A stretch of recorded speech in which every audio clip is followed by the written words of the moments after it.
Hi, I'm Mia, and this is the Sussex Saga, your weekly dose of royal reality with a side of honesty. Whether you love them, question them, or just can't look away, we're breaking down every headline, outfit and controversy with facts, fairness, and a little fun. So grab your cup, because today we're spilling the royal tea piping hot.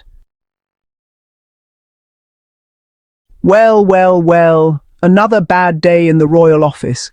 The kind that makes headlines around the world and has the palace press team scrambling for damage control. The British monarchy is no stranger to controversy, but today the spotlight is burning a little brighter and the stakes feel even higher. This time, the perfect Princess of Wales, Kate Middleton, is the one caught in the relentless glare of the cameras. Usually celebrated for her poise and grace, Kate now finds herself at the centre of a media storm she can't simply smile her way out of. The palace PR machine might polish her crown till it shines, but no amount of sparkle can cover the shadows lurking behind these two damning photos. Even the most carefully crafted image can't hide everything from the public eye. The internet isn't blind, it's observant, relentless, and quick to spot what the palace hopes to conceal. This time, it's not just gossip. It's a tidal wave of questions, theories, and outrage. Let's set the scene. Top photo. Kate is all smiles, angled perfectly toward Prince Andrew, Duke of York. The image looks innocent at first glance, but context changes everything. Both are dressed formally, wearing red poppy pins for Remembrance Day, a symbol of honour and remembrance, now overshadowed by controversy. The picture is poised, immaculate, and royal to the bone. Every detail is curated, every gesture rehearsed, as if nothing could possibly be amiss. But under that gloss, it's uncomfortable. The tension is almost palpable. The smiles a little too forced, the body language just a bit too stiff. Because that's Prince Andrew, the man stripped of his royal titles after being tied to the Jeffrey Epstein scandal. His presence alone is enough to cast a shadow over any royal gathering. The man accused of sexual abuse and still cloaked in controversy. No matter how much the palace tries to move on, these photos are a stark reminder that some scandals refuse to fade away.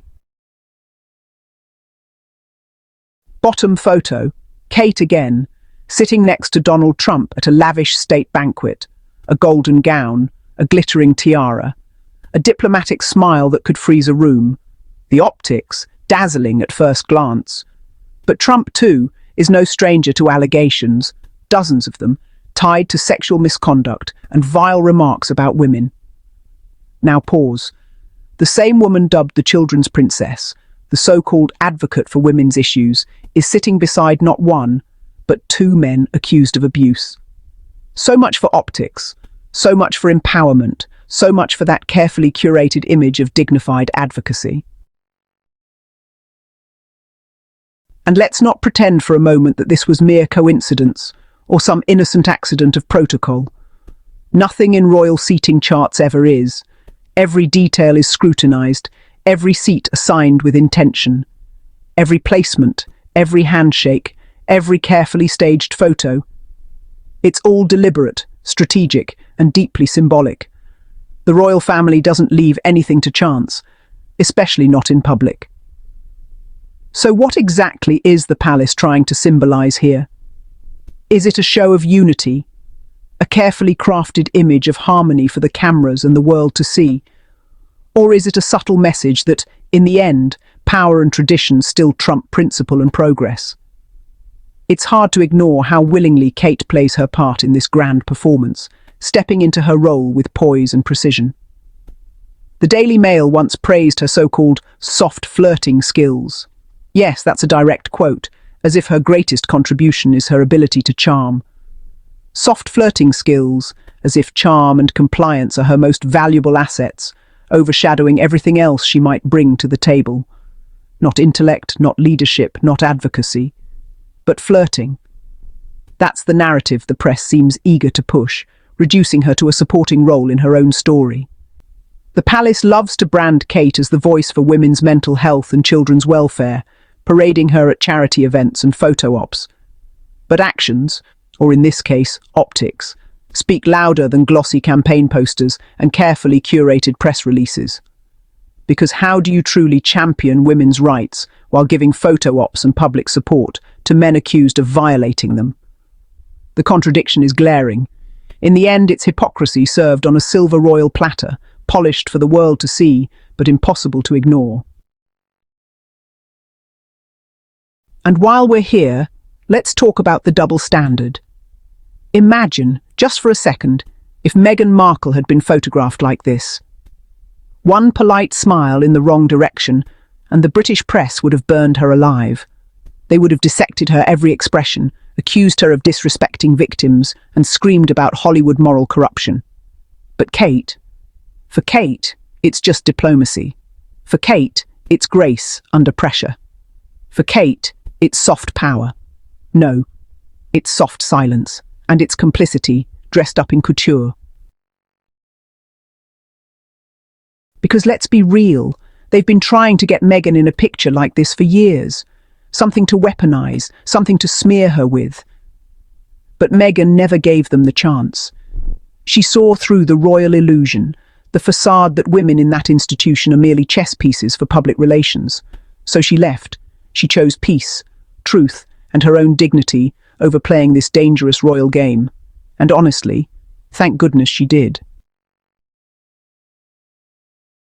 Kate may wear the tiara, but she doesn't hold the crown of integrity. The dazzling jewels and regal gowns might capture the world's attention, but beneath the surface, there's a different story unfolding, one that's rarely discussed in the headlines. She's praised as a symbol of composure, grace, and poise, but her silence often speaks volumes. In moments when her voice could make a difference, her restraint is deafening, leaving many to wonder what she truly stands for. The palace might script her as the face of a modern, progressive monarchy, but every photo like these two chips away at that carefully crafted fantasy. The reality behind the royal image is far more complicated than the fairy tale suggests. Because here's the truth. You can't be a champion for women while smiling comfortably beside men accused of preying on them.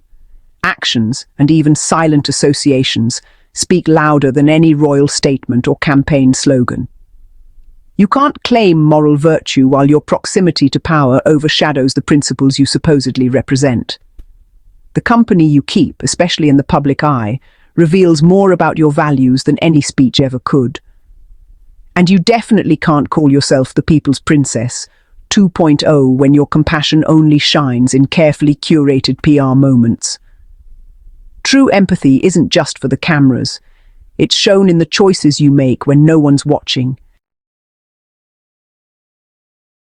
So yes, another bad day in the royal office. Another exposed contradiction in the House of Windsor. Behind the designer gowns and carefully managed headlines lies a truth the palace can't filter. Perfection is performance. And no matter how polished the act, the audience is starting to see the strings. The monarchy runs on image, but as these pictures prove, that image is starting to look less like majesty and more like manipulation. And the people, we're not buying it anymore.